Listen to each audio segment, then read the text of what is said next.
மாவட்டங்களில் ஒன்றான திருவாரூர் மாவட்டத்தில் ஜூன் 12ஆம் தேதி மேட்டூர் அணை தமிழக முதல்வரால் திறந்து வைக்கப்பட்டதை தொடர்ந்து கடைமடை வரை சரியாக தூர்வாரும் பணிகள் நடைபெற்றதன் காரணமாக தண்ணீர் அனைத்து பகுதிகளும் தேவையை சரியாக பூர்த்தி தொடர்ந்து சுமார் 1,50,000 ஏக்கருக்கு மேல் குறுவை நெல் சாகுபடியில் ஈடுபட்டு தற்போது அறுவடை பணிகள் தீவிரமாக நடைபெற்று வருகிறது.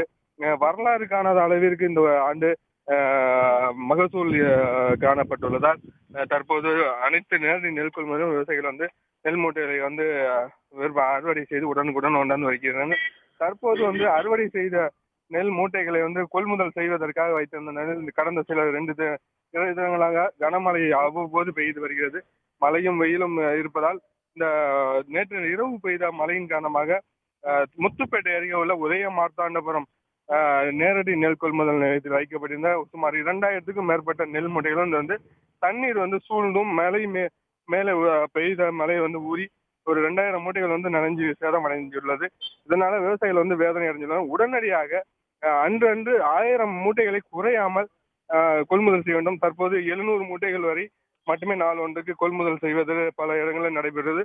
தொடர்ந்து தற்போது அதிக அளவுல அறுவடை நடைபெற்று வருவதால் உடனுக்குடன் அனைத்து நெல் மூட்டைகளையும் தினசரி மாவட்ட அளவில் உள்ள கிடங்குகளுக்கு கொண்டு செல்ல வேண்டும். அதே போன்று ரயில் மூலமாக மற்ற மாவட்டங்களுக்கு அரவைக்காக எடுத்து செல்ல வேண்டும் விவசாயிகள் கோரிக்கை விடுத்துள்ளனர்.